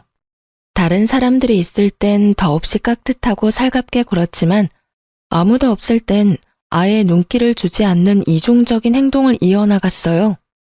저 역시 동서와 똑같이 행동해줬고 자주 마주치는 일이 없었기에 크게 신경 쓰지 않고 지냈죠. 그러던 어느 날 집에 큰일이라면 큰일이 생겨났어요.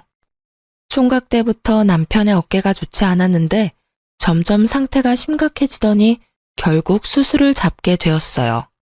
갑작스럽게 잡힌 수술 일정이라 제 회사에 연차를 내지 못했거든요. 생명과는 무관한 수술이긴 했지만 아무래도 신경이 쓰이더군요.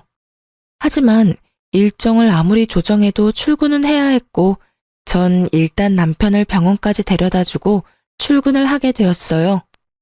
마음이 얼마나 급했는지 초인적 속도로 급한 일을 마무리하고선 다시 병원으로 향했죠. 가는 길에 병원에 전화를 걸었더니 남편이 이미 수술을 마치고 병실로 올라갔다고 하는데 마음이 얼마나 조급해지는지. 그렇게 전 병원에 도착해 남편의 병실로 들어섰고 거기엔 경악스러운 상황이 저를 기다리고 있더라고요. 아직 마취에 취해 있는 남편과 그런 남편의 손을 세상 애처롭게 잡고 있는 한 여자. 그 여자의 눈빛을 보는데 딱 알겠더라고요. 두 사람의 관계가 보통 관계는 아니라는 것을요. 자기야, 좀 괜찮아? 나 괜찮아. 괜찮은데 자꾸 잠이 와. 아직 마취해서 덜 깨서 그래. 조금씩 깨려고 노력해봐. 간호사쌤 말이 이제 조금씩 깨워야 한다고 했어. 아프진 않지? 아프진 않아. 자기 얼굴 봐서 그런지 하나도 안 아프고 꿈꾸는 기분이야. 자기는 이 와중에도 참. 어쨌든 고생했어. 그 조용한 병실에 두 사람의 다정한 대화 소리가 들려오는데 제가 더 꿈을 꾸고 있는 기분이더군요. 그것도 1초라도 빨리 깨고 싶은 악몽이요. 하지만 제 앞에 놓은 모든 상황은 현실이더군요. 제가 올 줄 꿈에도 몰랐던 남편이 부른 저 여자는 상간녀였고 전 우습게도 굳이 일을 빨리 끝내고 와서 이 모든 끔찍한 광경을 남편의 병실에서 목격하고야 만 것이었죠. 충격에 빠진 것도 잠시 전 그 다정한 모습을 휴대전화에 남기고선 조용히 병실을 벗어났어요. 그날 이후 전 남편이 퇴원 날만 기다렸고 남편이 퇴원함과 동시에 흥신소를 통해 남편의 뒷조사를 시작했습니다. 얼마나 지났을까요? 흥신소에서 연락이 왔고 연락을 기다리며 혼자 상상했던 것보다 현실은 더욱더 충격적이었습니다. 두 사람이 만나기 시작한 것이 얼마 되지 않았다는 건 제 예상과 같았어요. 하지만 충격적이었던 것은 두 사람이 만나게 된 계기였죠. 상간녀는 보험사에서 일하는 영업직원이었는데 그 상간녀를 남편에게 보험을 핑계로 삼아 소개해준 사람이 다른 사람도 아닌 바로 동서였던 것입니다. 동서와 상간녀는 친구 사이로 제 남편을 꼬여내기 위해 아주 작정을 한 모양이었어요. 작정을 하고 접근했든 어쨌든 남편은 상간녀에게 넘어갔고 이미 선을 넘어버린 남편의 모습들을 보는데 더는 결혼 생활을 유지하고 싶은 생각이 싹 사라지더군요. 흥신소에서 건네받은 사진을 한 장씩 넘겨보는데 남편의 미소를 볼 때마다 제 억장이 무너지더라고요. 그렇게 눈물을 흘리며 증거들을 보는데 제 이막이 열리는 듯 주인공이 남편에서 동서로 바뀌더군요. 동서 역시 바람을 피우고 있었는데 직업 특성상 출장이 잦은 서방님이 외박할 때마다 아이를 친정에 맡기고 열심히도 더럽게 놀아놨더라고요. 그 옆엔 항상 상간녀가 함께했고요. 끼리끼리 잘 논다라는 말이 어찌나 잘 어울리던지. 그리고 이 모든 일을 꾸민 동서의 계획을 흥신소 직원분의 입을 통해 전해 듣는데 동서가 참 대단하다는 생각이 들더군요. 증거와 사진은 다 보내드렸고 대략적인 설명도 파일로 정리해서 보내드렸습니다. 그리고 이런 말까지 해드려야 하나 말아야 하나 고민했는데 조사하다 안 사실은 모두 말씀드리는 게 원칙이라 말씀드리겠습니다. 네, 하나도 빠짐없이 말해주세요. 그게 동서되는 여자가 이 모든 계획을 세우고 진행했는데 그 이유가 가관이더라고요. 우리 직원이 카페에서 두 여자가 나누는 대화를 들었는데 동서라는 여자가 형님이 자신의 마음에 들지 않아서 그런다며 남편의 형을 제대로 자할 곳이라고 했다더라고요. 그 집 재산이 꽤 되는데 이혼시키고 그 집 며느리 되면 다 장남 몫이라고요. 한 몫 크게 챙기면 자기 몫도 잊지 말고 나눠야 한다면서 각서까지 쓰고 나눠 가졌다고 하던데요. 물론 이 대화 내용도 모두 녹음했고 이 파일은 전화 끊는 대로 보내드릴 테니 확인해 보시면 될 것 같습니다. 하여튼 그 여자들 보통 여자들 아니니 사모님도 각별히 조심하시는 게 좋을 것 같아서 말씀드립니다. 아, 네. 감사합니다. 수고 많으셨어요. 전화를 끊은 저는 다시 한번 동서의 대범한 행동에 감탄을 금치 못했어요. 제가 아무리 마음에 들지 않는다고 해도 형님 자리를 바꿀 생각을 한다니. 대담하다고 해야 할지 영악하다고 해야 할지 모르겠더라고요. 하긴 그 정도 되는 여자이니 자기 배 아파 낳은 자식 허벅지도 그렇게 인정사정 없이 꼬집어 올렸겠지만요. 어쨌든 이미 모은 증거들은 확실했지만 저는 확실하게 하기 위해 남편의 휴대전화를 뒤져보았지만 이미 다 삭제한 것인지 아무것도 없더라고요. 실망감도 잠시 저의 머릿속엔 차량 블랙박스가 번뜩 떠올랐고 남편이 자는 것을 확인하고 남편의 차로 향했어요. 남편은 블랙박스까진 생각하지 못한 것인지 그곳엔 외도 증거와 함께 남편이 어떤 생각을 가졌는지 적나라하게 녹음되어 있더군요. 자기야, 그러면 이혼하는 거지? 그럼 얼른 이혼하고 자기랑 살아야지. 그 얼른이 언제야? 빨리 이혼해. 나 더는 기다리기 힘들단 말이야. 나도 빨리 이혼하고 싶어. 당신 혼자 두고 집에 들어가는 내 기분은 오죽하겠어? 조금만 더 기다려줘. 일단 부모님께 먼저 말씀드려야 해. 알잖아. 우리 부모님 그 여자 엄청나게 좋아하시는 거. 당연히 아들인 내가 우선이겠지만 그래도 혹시 모르니까 좋게 좋게 마무리 짓는 게 우리한테 이득이야. 알겠지? 알겠어. 어쩔 수 없지. 그런데 자기 마음은 확실한 거지? 확실히 나 사랑하는 거 맞냐고. 혹시 사는 건 그 여자랑 계속 살고 나랑은 바람만 피우면서 즐길 생각은 아니지? 그런 말이 어디 있어? 내가 자기를 얼마나 사랑하는지 몰라서 그런 말을 해? 아니, 말만 그렇게 하고 이혼은 자꾸 미루니까 그렇지. 아니야. 돌아가는 상황 조금만 지켜보다가 적절한 때 이혼 이야기 꺼낼 테니까 조금만 기다려줘. 자기 이거 받아. 저번에 이거 예쁘다고 했었지? 어머, 이거 내가 갖고 싶어 하던 샷땡 가방이잖아.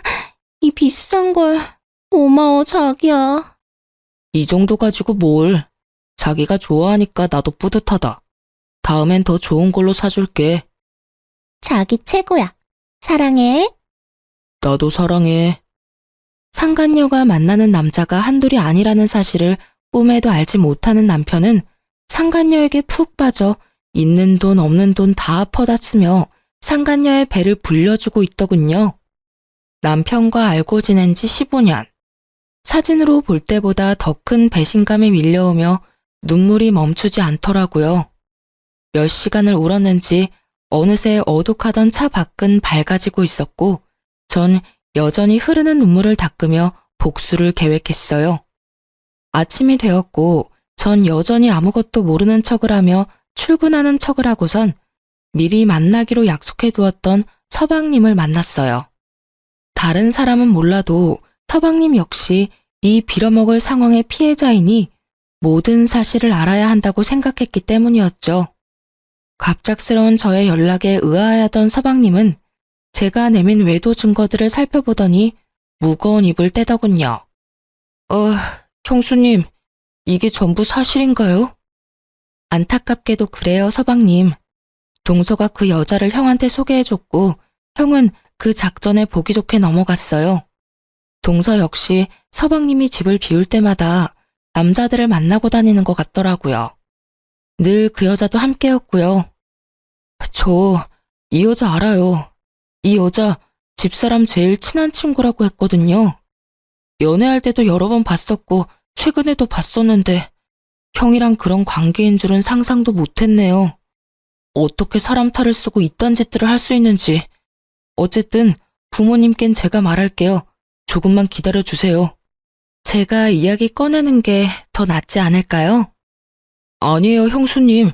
이 여자 요즘 보험 핑계 대면서 부모님 댁에도 들락날락하고 있다고 들은 것 같은데 날 한번 잡아보려고요. 한 장소에 다 모였을 때 한 번에 터트리는 게 좋을 것 같아요. 기가 막히더군요. 외도도 모자라서 시댁까지 이미 들락날락하고 있었다뇨. 상간녀와 동서의 계획이 눈에 훤히 보이더군요. 보험을 핑계로 삼아 자연스럽게 시부모님들께 얼굴을 트며 좋은 인상을 남기려고 했겠죠. 이쯤 되니 동서라는 여자가 무섭게까지 느껴지더군요. 서방님도 저와 같은 생각이었는지 이럴 때일수록 신중히 해야 한다고 조금만 기다려달라며 증거들을 챙겼고 저는 서방님의 말을 따르기로 했어요. 표정을 보아하니 서방님 역시 이 상황을 곱게 넘길 생각은 없어 보였고 서방님의 계획이 더 현명하기도 했으니까요. 그렇게 전 서방님의 연락을 기다렸고 상간녀가 시댁을 방문한다는 연락을 받게 되었어요. 기다리고 또 기다린 날이었는데 막상 모든 걸 밝힐 날이 되니 심장이 떨어질 듯이 뛰기 시작하더라고요.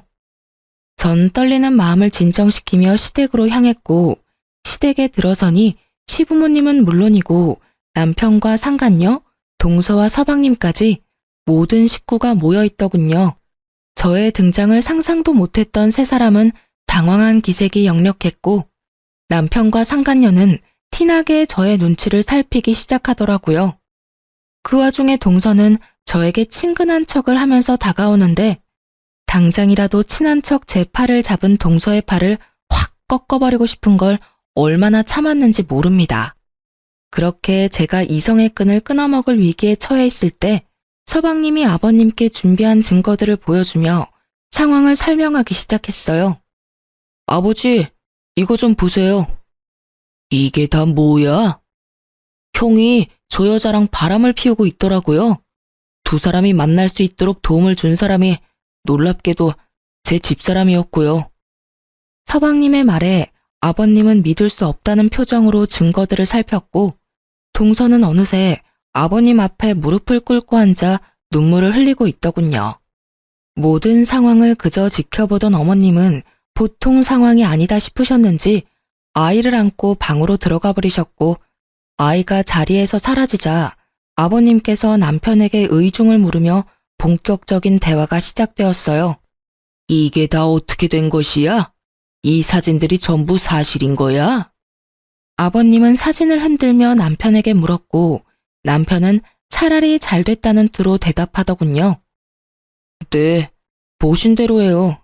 저 이수정이와 만나고 있고 수정이 사랑해요. 뭐가 어쩌고 저째? 누굴 사랑한다고? 이 여자 수정이를 사랑한다고요. 그래서 드리는 말씀인데 집사람하고는 이혼하고 남은 여생은 수정이하고 살고 싶어요, 아버지. 제가 버젓이 자신의 옆에 앉아있는데도 다른 여자를 사랑하고 있으며 그 여자와 살고 싶다는 남편을 보며 그나마 있던 미운정마저도 뚝 떨어지는 기분이 들더군요. 아버님 역시 저와 생각이 같으신지 남편을 가만히 노려보다 저에게 시선을 옮기신 후 차분한 말투로 질문하셨죠. 아가, 네 생각은 어떠냐? 넌 어떻게 하고 싶어? 저 역시 같은 생각이에요. 저딴 인간하고는 1분 1초도 같이 살고 싶지 않아요, 아버님. 그래. 일단 알겠다. 아버님은 고개를 끄덕이며 생각에 잠기신 듯 하더니 이내 고개를 들며 남편에게 통보하듯 말하기 시작하셨어요. 두 사람 말은 잘 들었고 그렇게 하도록 하자. 일단 결혼할 때 마련해준 집부터 비우거라. 네, 알겠습니다, 아버님. 당연한 듯 답한 저와는 달리 남편은 이런 상황은 계획에 없었다는 듯 언성을 높이기 시작하더군요. 아버지, 그게 무슨 말이세요? 집은 갑자기 왜 비워요? 아버지, 그 집은 저한테 주신 집이잖아요. 그러면 이제 제 집인데 저까지 왜 그 집에서 나와야 하냐고요? 그걸 몰라서 묻는 게야? 그 집은 너희 두 사람이 결혼한다기에 준 집이었다. 엄연히 따져 말해보자면 네가 아니라 내 며느리한테 주는 뇌물과도 같은 거였어. 모자란 내 아들 잘 데리고 살아달라고 뇌물로 준 집인데 두 사람이 이혼한다고 하니 당연히 집은 다시 돌려받아야 하지 않겠어? 집은 비우는 대로 팔아서 며느리한테 위자료로 조금 줄 생각이니 그런 줄 알고 이번 주 내로 집부터 비우거라. 아버님은 최대한 차분하게 말씀하셨지만 그런 아버님과는 달리 남편은 더욱 언성이 높아지더라고요. 그럼 저는요? 그 집에서 나오고 나면 저는 어디에서 수정이랑 새 출발해요? 아, 새로 집 얻어주시려고요? 하긴 이 사람이랑 살았던 집에서 수정이랑 계속 사는 것도 좀 그렇긴 하겠다. 아버지, 그럼 집은 언제 얻어주실 건데요? 어쩜 저리도 머릿속이 텅텅 빌 수가 있는 것인지.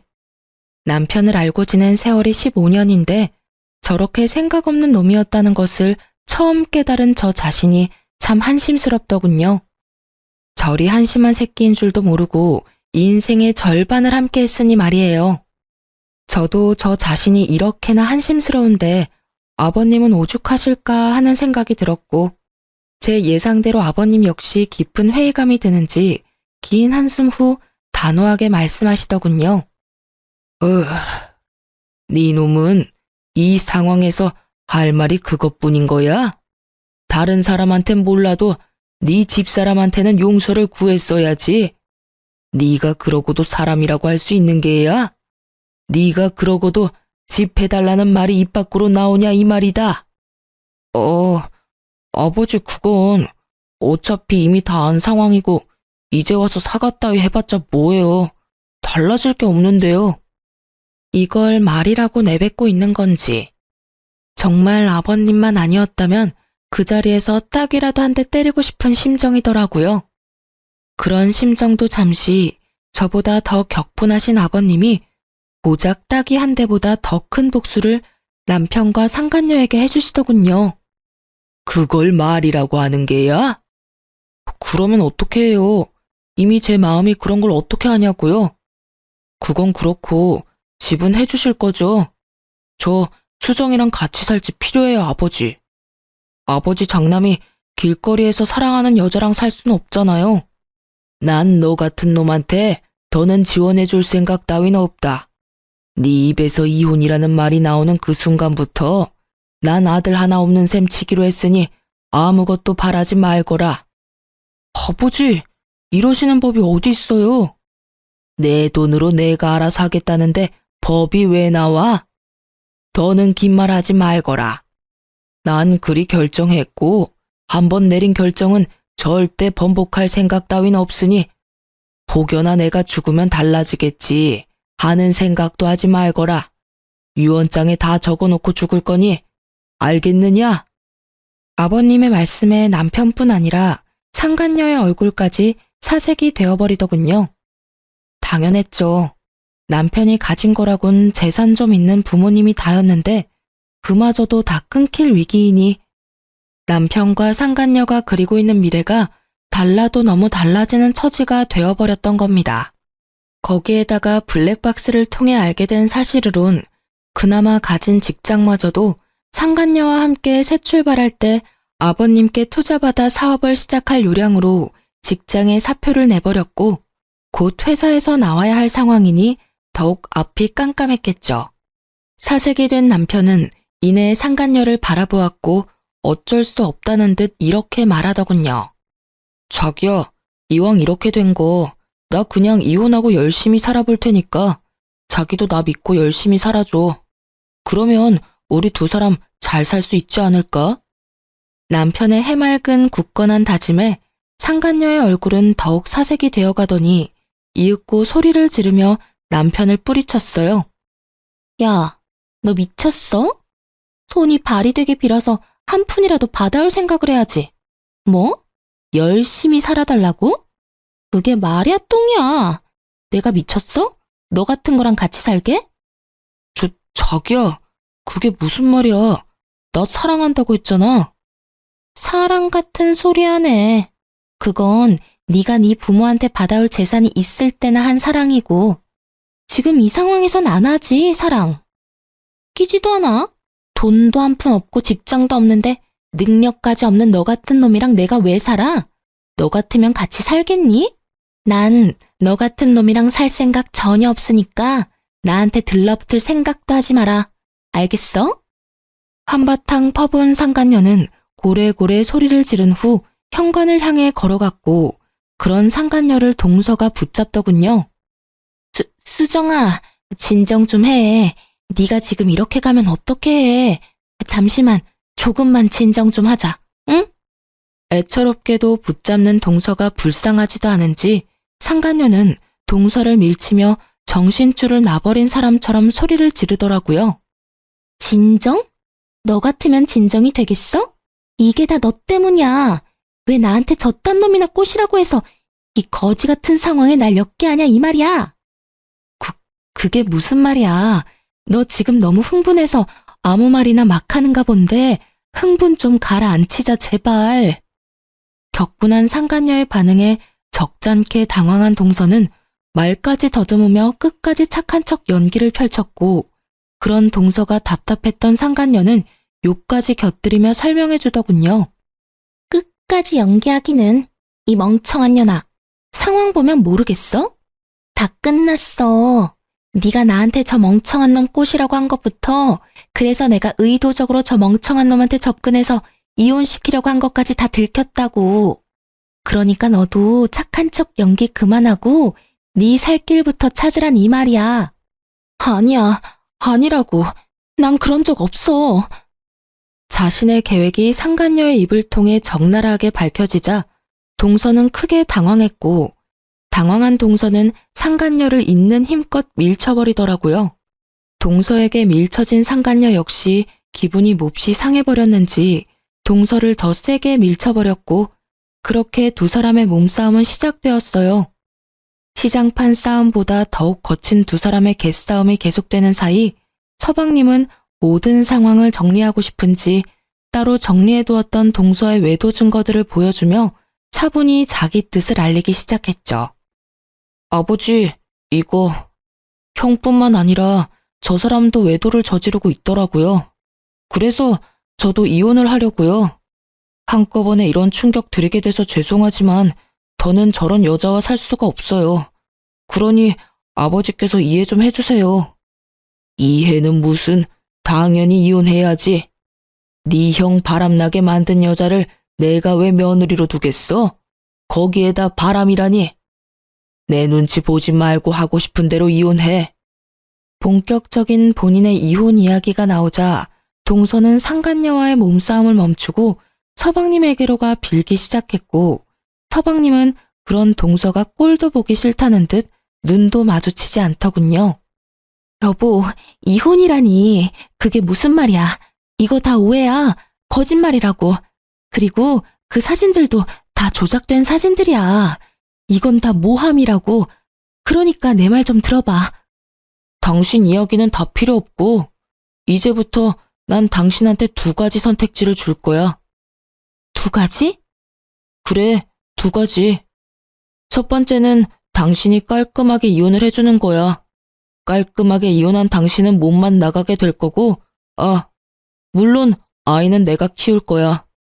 그리고 두 번째는 지금 당신이 생각하는 그거야. 이혼하지 않고 온갖 변명을 대며 질질 끄는 거. 만약 당신이 그렇게 더럽게 나온다면 난 집을 팔아서라도 최고의 변호사를 선임해서 당신 주머니에 든 10원짜리 하나까지 탈탈 털어서 법정 최대 위자료로 받아낼 거야. 물론 이 경우에도 당신은 내 자식을 키우진 못할 거야. 서방님은 단호했고 동서는 머리가 잘 굴러가더군요. 그 짧은 순간에도 어떤 선택이 자신에게 더욱더 이득인지 판단을 내린 동서는 알겠다는 대답과 함께 시댁을 나가버렸고 이 모든 상황을 지켜보던 남편은 상간녀에게 빌기 시작하더군요. 자기야 제발. 나 자기 없으면 안 되는 거 잘 알잖아. 그러지 말고 다시 한 번만 잘 생각해봐. 응? 우리 아버지 말은 저렇게 했어도 나 절대 못 버려. 아버지 마음만 돌리면 우리 둘이 잘 먹고 잘 사는 일만 남은 거라고. 아직도 정신 못 차렸어? 다 끝났어. 끝났다고. 다신 나한테 연락하지 마. 알겠어? 상간녀는 매몰차게 남편을 뿌리치더니 동서와 마찬가지로 시댁을 나가버렸고 이제 남은 사람은 저뿐이었죠. 아무리 남은 사람이 저뿐이라고 하더라도 자신이 보여준 짓거리가 있는데 설마 저에게까지 매달릴까 싶었는데 남편 놈은 그 대단한 짓을 하고야 말더군요. 여보, 나 버릴 거 아니지? 우리 친구로 10년, 연인으로 3년이야. 부부로 산 세월까지 다 하면 15년이 넘는다고. 그간의 세월이 있는데 고작 이런 일로 나 버릴 건 아니지. 이 와중에도 그 흔한 미안하다는 사과 한마디 하지 않는 놈을 보는데 제 심정이 어땠는지 여러분은 짐작이나 가시나요? 말로 표현 못할 5만 가지 감정이 제 머릿속을 오가더라고요. 그중 가장 큰 감정은 배신감과 비참함이었어요. 절 얼마나 하찮게 그리고 우습게 봤으면 이 와중에도 사과 한마디 없이 저의 용서를 바라는 걸까 싶어서요. 참 대단하다 정말. 이 와중에도 나한테 미안하단 말 한마디가 없으니까 말이야. 그거야. 미안한 건 말하면 입 아프니까 굳이 안 한 거지. 나 당신한테 정말 미안해. 진심이야. 그러니까 나 한 번만 용서해줘. 내가 앞으로 정말 잘할게. 당신이 잘하든 말든 난 이제 상관없어. 난 아까 말했듯이 당신 같은 인간이랑 이제 1분 1초도 같이 살기 싫으니까. 여보, 제발. 그러지 말고 나한테도 기회를 줘. 기회? 내가 당신 마음 모를 줄 알아? 나한테 어떻게든 달라붙어서 아버님 마음 돌리려고 그러는 거잖아. 내가 정말 좋아서 아니라 당신이 아쉬워서 이러는 거 모르는 줄 아냐고. 내가 정말 바본 줄 알아? 이 상황에서 어떻게 나한테 기회를 달라고 부탁할 수가 있어? 당신 정말 뻔뻔하다. 난 당신이 이렇게까지 파렴치한 사람인 줄 정말 몰랐어. 정말 실수였어. 실수였다고. 우리가 함께한 세월이 15년인데 이까지 바람 한 번쯤은 덮고 넘어가 줄 수 있잖아. 당신은 왜 그렇게 사람이 모질어? 제가 자기 사과를 받아주지 않자 도리어 화를 내는데 정말 어이가 없더라고요. 그러면서 제가 왜 이 인간 같지도 않은 인간이랑 그곳에서 입씨름을 하고 있는지도 모르겠고요. 그래서 전 준비했던 마지막을 해주었어요. 나 원래 이렇게 모질었어. 몰랐어? 그리고 또 모질게 말해보자면 아쉽게도 당신한텐 선택지는 물론이고 기회도 없어. 난 당신이랑 좋게 이혼할 생각도 없고 쉽게 이혼할 생각도 없어. 그러니까 각오 단단히 하는 게 좋을 거야. 마지막 경고의 말을 끝낸 저는 아버님께 인사를 드리고 시댁에서 나와버렸습니다. 그 뒤론 일사천리였어요. 남편이 찾아오기도 했고 연락으로 귀찮게 굴기도 했지만 이혼은 막힘없이 진행되었어요. 전 상간녀 소송과 함께 동서에게도 위자료를 청구했고 좋은 변호사분을 만난 덕분에 예상보다 빨리 그리고 예상보다 많은 금액의 위자료들을 받고 이혼을 할 수 있었어요. 서방님 역시 전 동서는 깔끔하게 보내주었지만 상간남 소송만큼은 칼같이 진행했다고 하더군요. 그 많은 남자 중 전 동서가 유부녀인 걸 알면서도 꽤 오랫동안 지속적이게 만나던 남자가 딱 한 명 있었는데 그 남자만큼은 그냥 넘길 수가 없었다고 하더라고요. 그렇게 진행된 상간남 소송으로 서방님 역시 복수를 할 수 있었죠. 서방님과 이혼을 하고 난 후 전 동서는 당연하다는 듯 상간남을 찾아갔다고 들었어요. 하지만 상간남 소송까지 당해 망신이란 망신은 다 당하고 돈은 돈대로 날린 상간남은 이미 그 여자에게 남은 마음이라곤 미움뿐이었고 그랬기에 전 동서를 받아주는 일은 없었죠. 거기에다가 땡전 한 푼 없는 여자니 혹 붙일 생각이 아니라면 더욱 받아줄 마음이 들진 않았겠죠. 전 남편의 결말도 다르진 않았어요. 저와 이혼하고 난 후 시댁에서도 받아주지 않자 전 남편이 찾은 곳은 상간녀였다고 합니다. 매일같이 찾아가 얼마나 귀찮게 했으면 상간녀에게서 전화가 다 왔더라고요. 이보세요. 당장 그쪽 남편 좀 데리고 가라고요. 매일같이 찾아와서 울고 불며 매달리는데 사람 미칠 지경이라고요. 그런 말을 왜 나한테 하는지 잘 모르겠네요. 내가 왜 그 사람을 데리고 가야 하는데요? 그거야. 저 남자가 그쪽 남편이니까 그렇죠. 그 남자 이제 내 남편 아니거든요. 네가 꼬셔서 정신 나가게 했으면 네가 책임져야지. 누구한테 떠넘기는지 모르겠네. 내가 왜 책임을 져? 내가 그때 말했었잖아. 저딴 놈이랑 살 생각 없다고. 그러니까 당장 와서 데리고 가라고. 이러다 내 혼사길까지 막히게 생겼어. 유부남 꼬셔서 한 가정 파탄 낼 거라고 작정할 땐 네 혼사길 정도야 꽉 막힐 거라는 각오 정도는 했어야지. 뭐라고? 네가 네 남편 간수를 못해서 나한테 넘어온 걸 나한테 어쩌라는 거야? 나 경찰에 신고할 거야. 네 남편 깜빵 가는 걸 보고 싶어? 눈치 하나는 빠른 줄 알았더니 그것도 아니더군요. 다른 것도 아니고 전 남편을 가지고 저한테 이런 말을 한다니. 어이가 없어 코웃음이 다 나더라고요. 깜빵을 보내고 싶은 사람한테 깜빵을 보낼 거라고 겁을 주다니. 이 얼마나 웃기는 상황인가요? 전 터져나오는 웃음을 참지 못하고 웃어버렸어요. 신고? 하려면 해. 나 이혼했다는 말 못 들었니? 그 인간이 깜빵을 가든 지옥을 가든 그게 어디든 그 인간이 불행할 수만 있다면 난 환영이야. 이거 왜 이래? 뭐라고? 나 정말 신고할 거야? 신고하든 말든 맘대로 하라니까. 그리고 샤넬백 사줄 땐 사랑한다더니 쥐뿔도 없는 놈 되니까 귀찮니? 그 마음 이해 안 되는 건 아니지만 그래도 어쩌겠어. 네가 다 그렇게 만든 상황인데. 그러지 말고 품고 살아봐. 잘 살다 보면 또 모르지? 두 사람이 꿈꾸던 재산 물려받아 잘 먹고 잘 사는 미래가 현실이 될 수도 말이야. 아, 아버님이 유언장에도 친히 그놈한테는 한 푼도 안 준다고 적으신다고 했지? 어쩌니? 너희가 바라던 그 꿈 같던 미래는 정말 꿈이 돼버렸고 너한텐 웬 버러지 한 명이 붙어버렸으니 하여튼 난 이혼했고 나하고는 상관없는 사람이니까 네가 알아서 해. 나한테 연락하지 말고. 너야말로 나한테 한 번만 더 연락해서 이딴 되지도 않는 말 또 하면 내가 경찰에 신고할 테니까. 알겠어? 그 뒤로 상간녀는 온갖 욕을 해댔지만 전 전화를 끊어버렸고 그 뒤로도 연락이 오길래 그냥 차단해버렸어요. 정말 신고라도 해버릴까 하고 생각한 적도 있었지만 신고해봤자 뭐 하겠어요? 이리저리 불려다니기만 하고 귀찮아질 것이 분명해 그만두기로 했죠. 그렇게 전 모든 연락을 차단해버렸고 서방님의 말론 상간녀 역시 전 남편을 나몰라라 하고 버렸다고 하더군요. 전 남편이 그 버림을 받기 전까지 하루가 멀다고 상간녀의 집과 회사까지 찾아가 애원을 넘어 난동까지 피우는 바람에 상간녀가 말한 대로 혼사길은 물론 회사까지 잘렸다고 하고요. 얼마나 통쾌했는지 모릅니다.